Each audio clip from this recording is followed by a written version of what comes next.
ఒక విచిత్ర ప్రచారం ఏంటంటే కాంగ్రెస్ పార్టీలో మెర్జ్ చేసేస్తున్నారు. నిన్నటిదాకానేమో వైఎస్ఆర్ కాంగ్రెస్ పార్టీ చీలిపోబోతోంది, ఎంపీలందరూ భారతీయ జనతా పార్టీకి వెళ్తున్నారు, పెద్దిరెడ్డి వెళ్ళినేమో బీజేపీలో చేరిపోతున్నారు, మిథున్ రెడ్డి సిద్ధపడిపోయారు, ఇది చెప్పుకొచ్చారు ప్రచారం.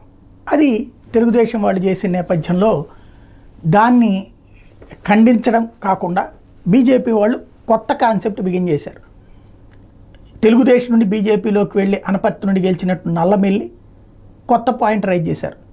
కాంగ్రెస్ పార్టీలో విలీనం అవుతున్నది వైఎస్ఆర్ కాంగ్రెస్ పార్టీ, దాంతో అక్కడ డీకే శివకుమార్తో చర్చలు జరిపారు, సంప్రదింపులు జరిపారు అన్నటువంటిది. ఎవరన్నా నమ్ముతారా? కనీసం తెలుగుదేశం వాళ్ళైనా నమ్ముతారా? జనసేన వాళ్ళు నమ్ముతారా? అలా విలీనాలు చేసేటటువంటి పరిస్థితుల్లో జగన్ ఉంటాడని ఏ ఒక్క వైఎస్ఆర్ కాంగ్రెస్ పార్టీ కార్యకర్త అయినా నమ్ముతాడా?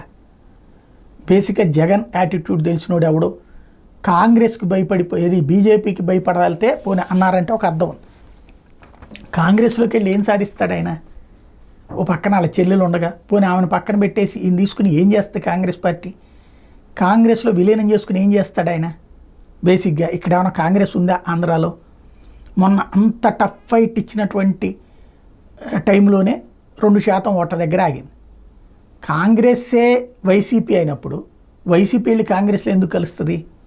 ఇంకో రకంగా చెప్పాలంటే ఆంధ్ర కాంగ్రెస్ వచ్చి వైసీపీలో విలీనం అవ్వాలి, ఆ 2% ఓట్లు కూడా పోకుండా ఉండాలి. అంతకుమించి జగన్ అటుకు పోతాడని ఎవరూ నమ్మట్లేదు. ప్రచారం అన్నటువంటిది చేస్తే నమ్మేస్తారు, సోషల్ మీడియా ద్వారా అనుకుంటే లేదా పత్రికల ద్వారా అనుకుంటే అమాయకత్వం.